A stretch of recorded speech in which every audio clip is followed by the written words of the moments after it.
तो हेलो, मेरा नाम है आदित्य और आप देख रहे हैं एम्प्टी स्कल यानी कि खाली खोपड़ी। तो आज हम इस चैनल पे एक नया मानवा शुरू करेंगे। तो ये मेरा यूट्यूब पे पहला वीडियो है, तो अगर आपको वीडियो में कुछ प्रॉब्लम दिखे तो प्लीज़ मुझे कमेंट सेक्शन में बता दीजिएगा ताकि मैं और इम्प्रूव कर सकूं। तो चलिए बिना किसी देरी के अपनी मानवा को शुरू करते हैं।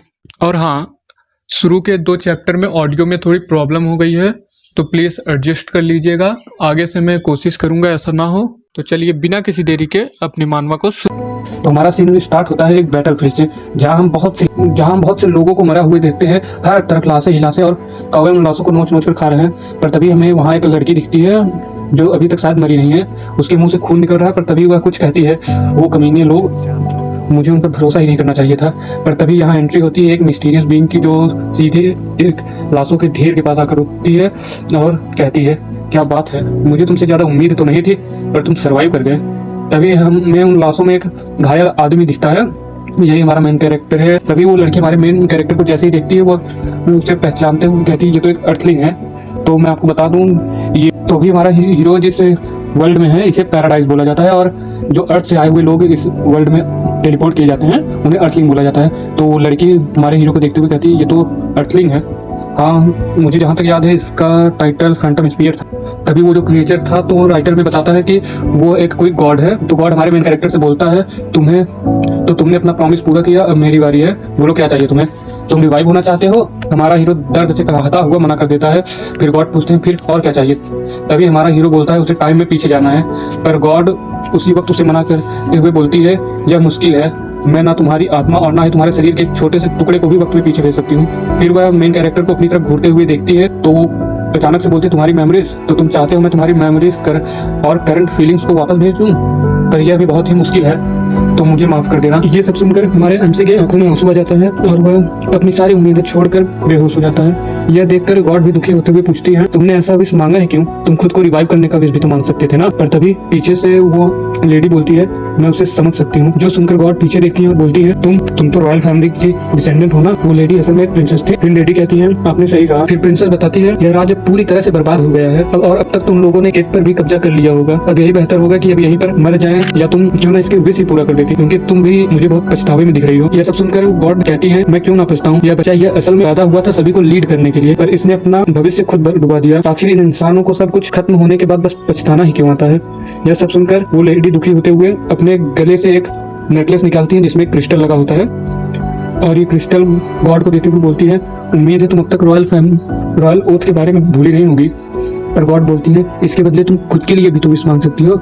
जो सुनकर वो लेडी हंसते हुए बोलती है, तुम मेरे लिए क्या कर सकती हो, ये दुनिया पहले ही तबाह हो चुकी है, यहाँ कुछ बचा ही नहीं जो मैं चाहूंगी। और वैसे भी इस आदमी ने अपनी आखिरी सांसों तक हमारे लिए लड़ा, तो रॉयल फैमिली और गॉड के लिए इसे रिवॉर्ड देना तो बनता है। यह सब सुनकर गॉड बोलती है, मैं तुम्हें पहले ही बता दूं, इन सब से यह वक्त में पीछे नहीं जाएगा, बस इसकी यादें ही पीछे जाएंगी, और यह सब उसे एक सपने की तरह याद रहेगा। क्या तुम्हें मंजूर है? इससे तुम और यह दोनों यहीं मर जाएंगे। क्या तुम फिर भी इसका यह विश पूरा करना चाहोगे? यह सब सुनकर वो प्रिंसेस मुस्कुराते हुए हाँ बोल देती हैं। तो फिर गॉड अपना रिचुअल शुरू करती है। रिचुअल से उस क्रिस्टल को हमारे मेन कैरेक्टर के साथ मर्ज कर देती हैं। फिर हमारा सीन चेंज होता है और हम एक कसिनो का सीन देखते हैं, जहां हमारा मेन कैरेक्टर जुआ खेलते हुए दिखाई देता है और अपना सारा पैसा वो जुए में लगा देता है। और यहीं पर हमारा ये चैप्टर खत्म होता है।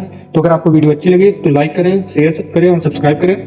तो चैप्टर 2 के स्टार्ट में हम 2 आदमियों को देखते हैं एक गली में सुट्टा फूकते हुए, जो तभी हमारे मेन हीरो को देखते हैं, जो अपना पैर जोर जोर से गुस्से में डस्टबिन पर मारते हुए कुछ गालियां दे रहा था। तभी उसमें से एक चश्मे वाला आदमी पूछता है कि वो देखो तो इस बच्चे को, कहीं जुए में अपना घर वर तो नहीं हार गया।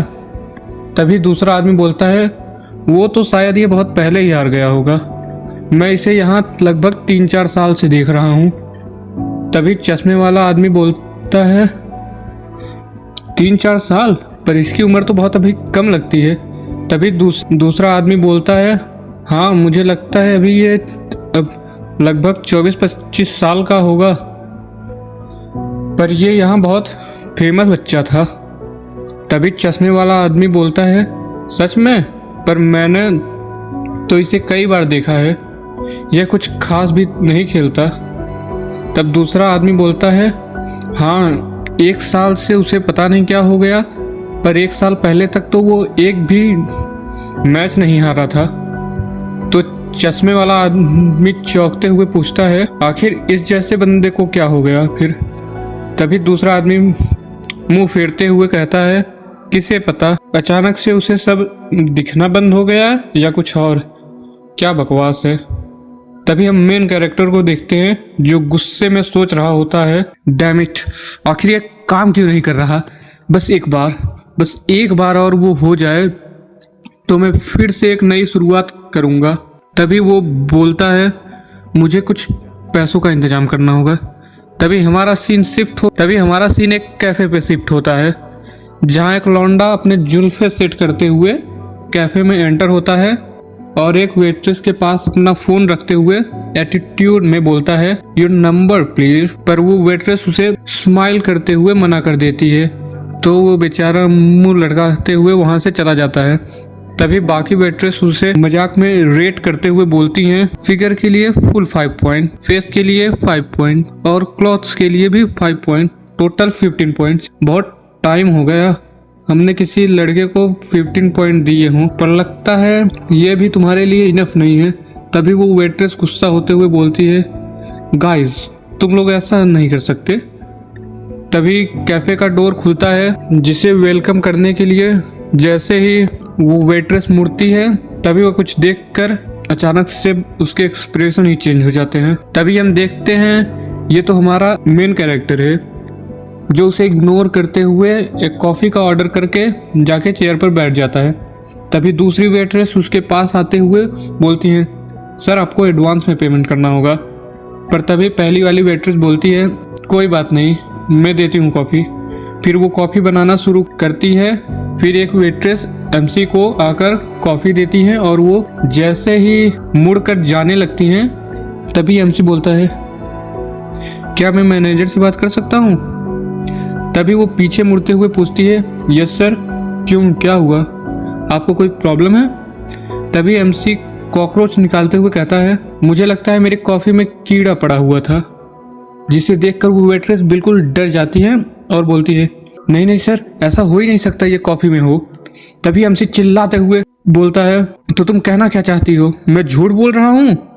जिससे वो वेट्रेस घबरा जाती है और तभी वो फर्स्ट वेट्रेस उसे पीछे करते हुए बोलती है, तुम जाओ, इधर मैं देखती हूँ। और वह हमारे एमसी के पास बैठते हुए बोलती है, आखिर तुम यहाँ क्या करने आए हो?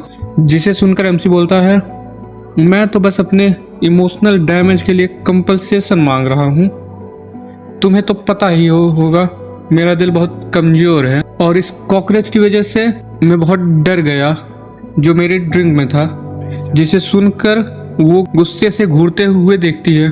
पर फिर हमारे एमसी बोलता है, तुमने मुझसे बस कह दिया तुम ब्रेकअप कर रही हो और मुझसे एक बार भी बात तक नहीं की, तो तुम इसकी भरपाई कैसे करने वाली हो? मैनेजर यो सोनवा।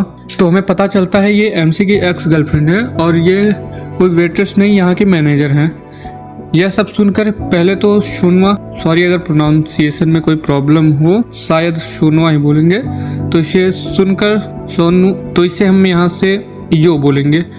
तो इसे सुनकर यो उसे गुस्से से देखती है, पर फिर वो खुद को शांत करते हुए अपने पॉकेट से फ़ोन निकालते हुए बोलती है, जब मैं अब्रॉड पढ़ रही थी तो तब तुमने मुझे कुछ पैसे भेजे थे ना?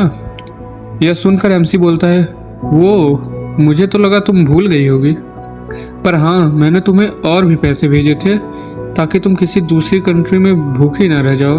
तभी यो उसे पैसे भेज देती है और हमारा एमसी अपना फ़ोन चेक करता है, पर फिर मुंह बनाते हुए बोलता है, 2 मिलियन वॉन, बस इतना ही? तभी यो बोलती है, ये पूरे हैं और अब मेरा तुमसे कोई लेना देना नहीं है। यह सब बोलकर जैसे ही वो वहाँ से उठने वाली होती है, तभी एमसी उसे रोकते हुए बोलता है, तो तुम भी अब मेरा मजाक बना रही हो? जिसे सुनकर वो अचानक से चौंक कर कहती है, क्या? तभी एमसी कहना जारी रखता है, मैं अब तक यह सह रहा था, पर अब तुम भाड़ में जाओ। तुम्हें क्या लगता है मैं इसमें नया हूँ? तुम मेरे साथ ऐसा नहीं कर सकती। जब तुम बुरे वक्त से गुजर रही थी तब तुम मुझसे चिपक कर मुझे परेशान करती रही, पर अब थोड़ा पैसा क्या आ गया तुम बदल गई। जो सब सुनकर हम देखते हैं कि वो बेचारी रोना शुरू कर देती है और कहती है, आखिर तुम्हें हो क्या गया है। तुम ऐसे तो नहीं थे, तुम ही थे जो हमेशा मेरी मदद करते थे, यहाँ तक कि जब मैं बस हार मान लेना चाहती थी। मेरे जीने की वजह बस तुम थे। तभी हम देखते हैं ये दोनों एक दूसरे के साथ बहुत ही खुश थे पहले, पर फिर वो कहती है, पर तुम इस तरह कैसे टूट सकते हो। जो सुनकर एमसी सोचता है, ये सब कैसे हुआ, ये सब उसकी वजह से हुआ। अगर मैं उसे खोया नहीं होता तो ऐसा नहीं होता। तो ये चैप्टर यहीं पर एंड होता है। अब ये सब किसकी वजह से हुआ वो हम देखेंगे नेक्स्ट चैप्टर में। तो बने रहिए हमारे साथ, और वीडियो अच्छी लगी हो तो लाइक करें, शेयर करें एंड प्लीज सब्सक्राइब कर देना। तो चैप्टर के स्टार्ट में हमारा मेन कैरेक्टर हमें बताता है कि पहले उसके पास एक एबिलिटी थी। ये एबिलिटी उसके पास तब से है जब वो पैदा हुआ था। ये एबिलिटी कुछ इस तरह है थी कि जब वह अपनी आंखों पर फोकस करता था तो उसे हर जगह एक ग्रीन कलर की लाइट दिखती थी, और अगर वो इन ग्रीन लाइट्स के पास रहता है तो उसे कुछ नहीं होता। पर वो अगर बिना लाइट के चीज़ों के पास रहता है तो 50-50% चांस होते हैं कुछ बुरा होने के। पर अगर लाइट रेड है तो वहाँ कंफर्म खतरा है। तो उसने इस एबिलिटी को कैसीनो में जाकर ट्राई करने का सोचा। पहले साल तक तो वो एक भी गेम नहीं हारा, जैसे उस पर धन की देवी का हाथ हो। एक बार तो उसने बस 1 लाख वोन से स्टार्ट किया और सिर्फ 2 दिन में 50 लाख वोन बना दिए। दिन गुजरते गए, जब उसके पास पैसों की कोई कमी नहीं थी। पर फिर जब जब वो अपनी एबिलिटी यूज करता, उसके सर में दर्द और उसे थकान फील होने लगा। और जो ग्रीन लाइट उसे पहले बिना किसी एफर्ट के दिखती थी, अब उसकी बहुत ज़्यादा कंसंट्रेशन से देखने पर भी बहुत ही हल्का हल्का दिखाई देता। तभी अचानक से एक दिन एमसी बहुत ज़्यादा पड़ जाता है, और जब तक वो ठीक होता है तब तक उसकी एबिलिटी जा चुकी होती है। पर तब तक एमसी जुए से एडिक्ट हो चुका होता है, और फिर यह धीरे धीरे सब कुछ खो देता है, यहाँ तक कि इसकी गर्लफ्रेंड भी उसे छोड़कर चली जाती है। फिर सीन प्रेजेंट में शिफ्ट होता है और हमें रात का सीन दिखाया जाता है, जहां हमारा एमसी नदी के किनारे सीढ़ियों पर ड्रिंक कर रहा होता है। तभी वो अपने पॉकेट में रखे पैसों को देखते हुए सोचता है, मैं कर सकता हूँ, अब बस मुझे एक बार जीतना है और सब कुछ पहले जैसा हो जाएगा। पर मैं जीतूंगा कैसे। फिर वो सीढ़ियों पर लेटते हुए कहता है, मुझे कोई आइडिया नहीं है, आखिर मैं जीतूंगा कैसे। ये कहते वो वहीं पर सो जाता है।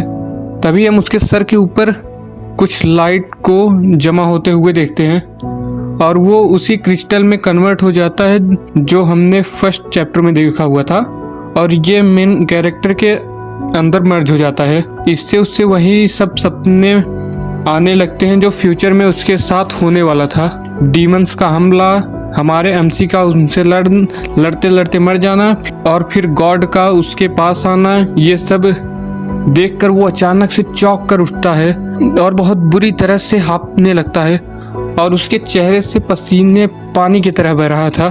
तभी अचानक से उसके सर में दर्द होने लगता है, जिससे वो अपने सर को पकड़ते हुए कहता है, आखिर यह किस तरह का ड्रीम था।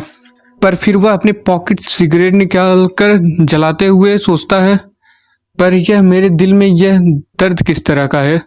उसे लगता है उसकी एक्स गर्लफ्रेंड ने जो बोला ये उसकी वजह से है। तो ये उससे याद करते हुए कहता है, ये तुमने मेरे साथ क्या कर दिया। पर फिर वह अचानक से खड़े होते हुए कहता है, मैंने अब तक जो कुछ किया है अब मुझे वो सब ठीक करना होगा। फिर वह जैसे ही अपने पॉकेट से पैसे निकालने जाता है तो अचानक से उसके होश उड़ जाते हैं, क्योंकि पैसे वहाँ थे ही नहीं। फिर वो घबरा कर अपने सारे पॉकेट चेक करता है, पर पैसे कहीं नहीं थे। और इसी सस्पेंस के साथ चैप्टर 3 भी एंड होता है। तो वीडियो अच्छी लगी हो प्लीज़ लाइक करें, शेयर करें एंड सब्सक्राइब करें। तो चैप्टर 4 का स्टार्ट वहीं से होता है जहां पिछला चैप्टर एंड हुआ था। हम देखते हैं एमसी अपने आसपास ढूंढता है पर उसे पैसे नहीं मिलते। जिससे वो समझ जाता है कि किसी ने जब वो सो रहा था तब आके उसके पैसे चुरा लिए। फिर उसे आइडिया आता है जरूर सीसीटीवी में चोर कैप्चर हुआ होगा, पर वो जैसे ही आसपास देखता है वहाँ कोई सीसीटीवी भी नहीं होता, जिसे देखकर वो बेचारा एमसी खुद को कोसते हुए कहता है अब कुछ नहीं हो सकता।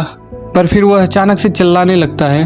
थोड़ी देर में वो शांत होकर नदी की तरफ चल देता है और फिर वो धीरे धीरे नदी में उतरते हुए मन में कहता है अब मैं मर जाऊंगा, ऐसे जीने से अच्छा मैं मर जाऊं। मुझे माफ़ कर देना शनुआ, मुझे माफ़ कर देना मॉम डैड।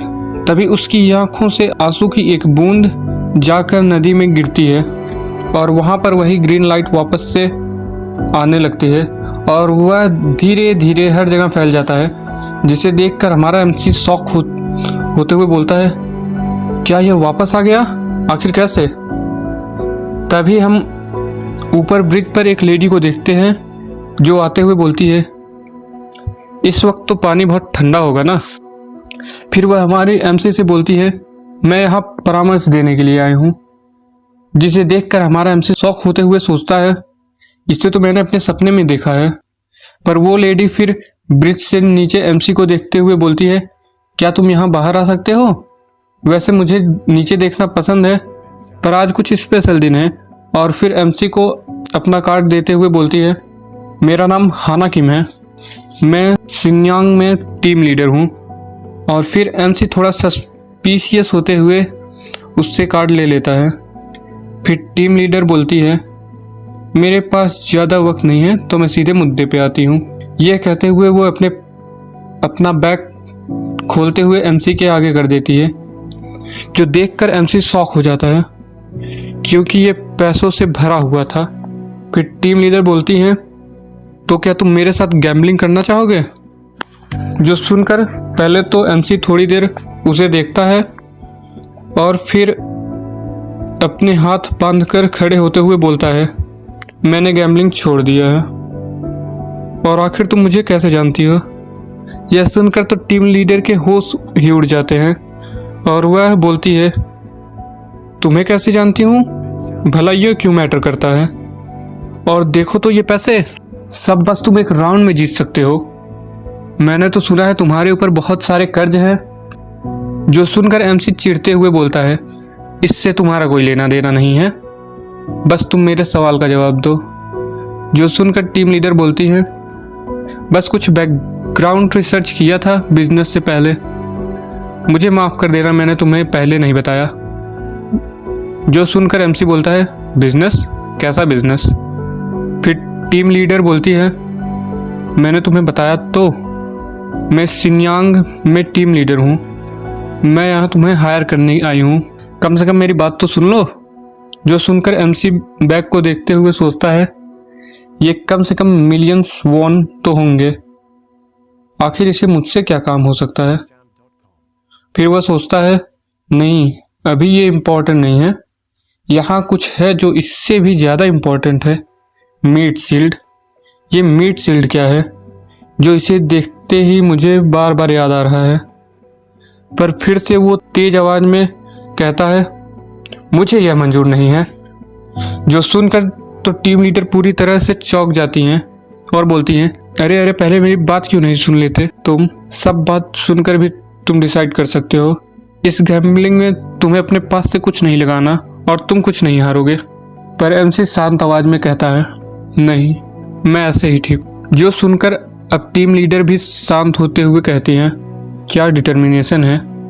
और फिर अपना फ़ोन निकालकर कुछ चेक करते हुए बोलती हैं क्या बात है, जो स्पॉट में तुम्हें ऑफ़र करने आई थी वो जस्ट अभी फिल हो चुकी है, तो फिर मैं चलती हूँ।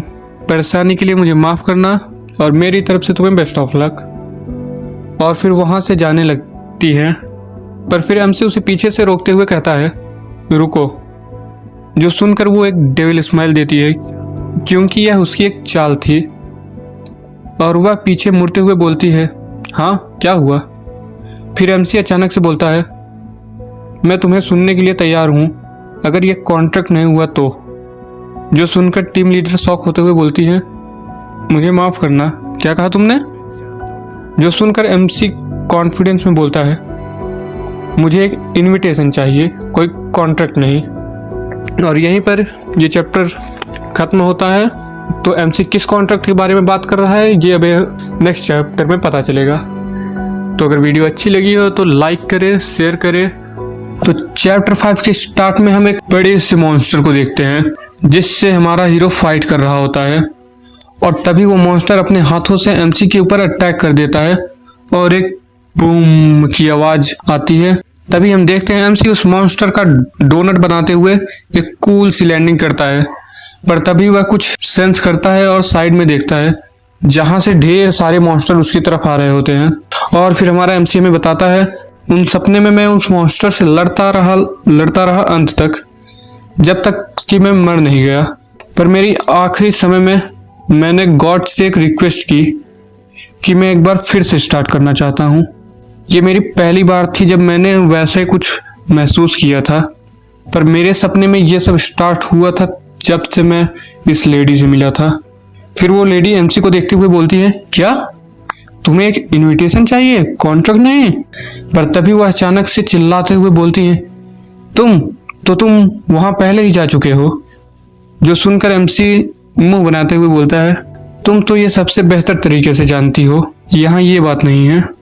जो सुनकर टीम लीडर सोचती हैं, अगर ये वहां पहले जा चुका होता तो इस पर वहां के ऑरा के मार्क होते हैं, पर इस पर तो कोई ऑरा नहीं है, तो इसका एक ही मतलब हो सकता है। और फिर वह एमसी से पूछती हैं, कौन था? तुम मुझसे पहले किसी और से मिल चुके हो? जो सुनकर एमसी बोलता है, वो इम्पोर्टेंट नहीं है। जो सुनकर वो बोलती है, क्या कहा? इम्पोर्टेंट नहीं है, जबकि तुम्हें पहले ही एक इनविटेशन और कॉन्ट्रैक्ट के बीच में डिफरेंस पता है। तो अगर आपको कोई कंफ्यूजन हो तो मैं बता दूं कि यह लेडी एक एजेंट की तरह है जो जाकर लोगों को ढूंढती है जो अपनी जिंदगी से हार चुके होते हैं और उन्हें कुछ लालच देके एक स्लेव कॉन्ट्रैक्ट के अंदर लाती है, जिससे वो उन्हें एक दूसरे वर्ल्ड में, जिसे पैराडाइज बोला जाता है, उसके अंदर सेंड कर सके। पर उसके अंदर भेजने का एक और तरीका होता है इनविटेशन के जरिए।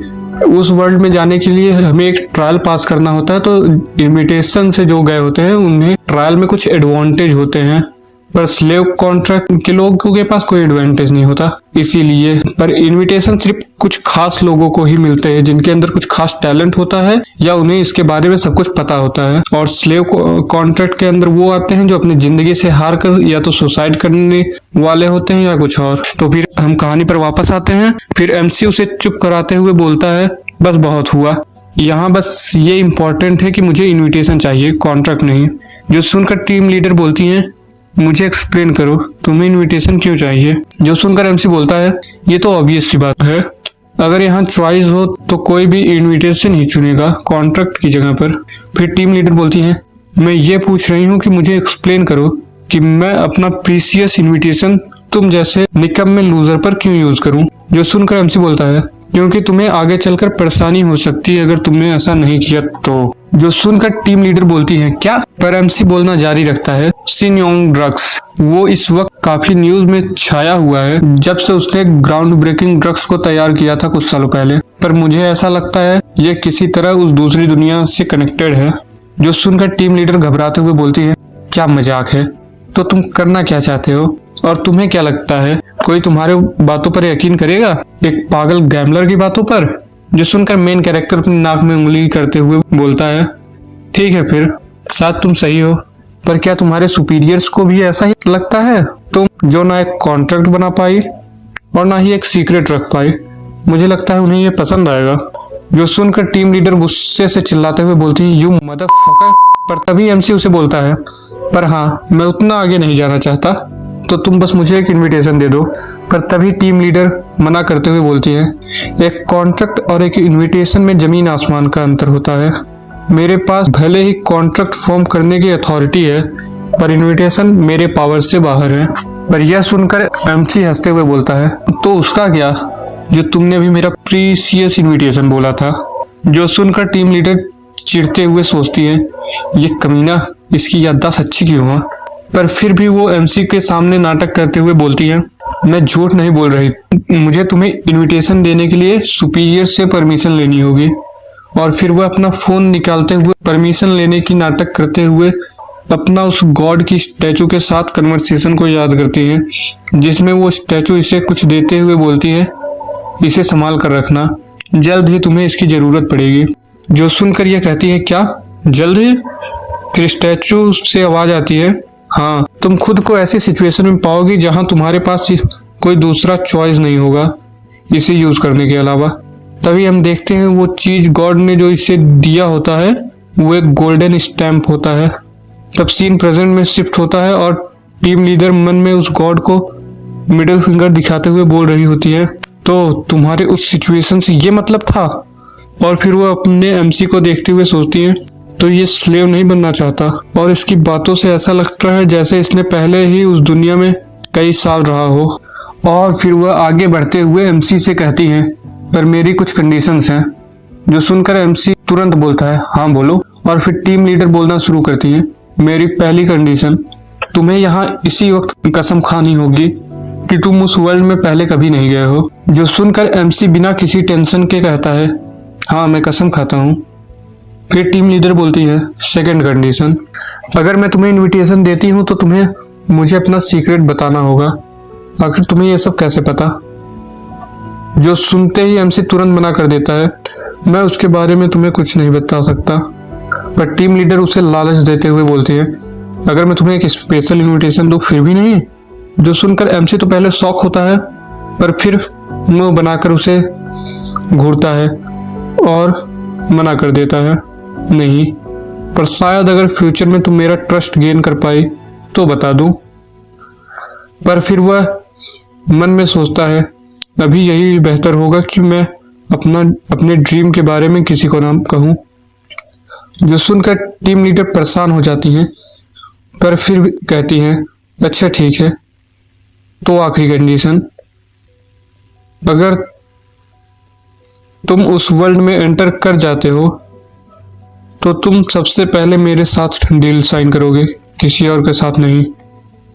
जो सुनकर एमसी सोचता है, क्या अगर मैं एंटर कर जाता हूं?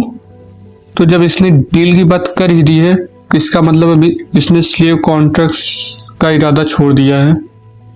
और फिर टीम लीडर अपना चश्मा साफ करते हुए बोलती है, अगर तुम पूरी तरह से गधे नहीं हो तो तुम्हें एंटर करने में कोई प्रॉब्लम तो नहीं होनी चाहिए। मैं इसे करके रहूंगी चाहे जो हो जाए। इसे सुनकर एमसी जोर से कहता है, मुझे सारी कंडीशन मंजूर है। जो सुनकर टीम लीडर कहती है, अच्छी बात है। और फिर अपने बैग से उस गोल्डन स्टंप को बाहर निकालते हुए एमसी की तरफ बढ़ती हैं, जिसे देखकर एमसी चौंकते हुए पूछता है, क्या यह एक गोल्ड स्टंप है? जो सुनकर टीम लीडर एमसी को के हाथ को पकड़ते हुए कहती है, यह मेरी जिंदगी है यू बास्टर्ड। और फिर उस स्टंप को एमसी के हाथों में लगा देती है, जिससे एमसी के हाथों से बहुत तेज लाइट निकलने लगती है। और फिर यह चैप्टर यहीं पर एंड होता है। तो अगर वीडियो अच्छी लगी हो तो लाइक करें, और अगर आपके पास कोई सजेशन हो जिससे मैं अपने वीडियोस को और बेहतर बना पाऊँ तो प्लीज़ कमेंट सेक्शन में मुझे बता दीजिए। तो चलिए यहाँ पे अभी इस वीडियो को एंड करते हैं, क्योंकि मेरे इस कबाड़ फ़ोन में इससे ज़्यादा स्टोरेज नहीं है कि मैं इससे लंबी वीडियो बना सकूं। पर मैं 1 या 2 दिन में नेक्स्ट पार्ट डालने की कोशिश करूंगा। और हम सब्सक्राइबर का गोल रखते हैं अपने औकात अनुसार, सिर्फ 10 सब्सक्राइबर, तो प्लीज़ करवा दीजिएगा। तब तक मैं सेकंड वीडियो पे काम करता हूँ। तो चलिए, गुड बाय। आपका दिन शुभ हो, मंगल हो, और मेरा भी दिन शुभ हो।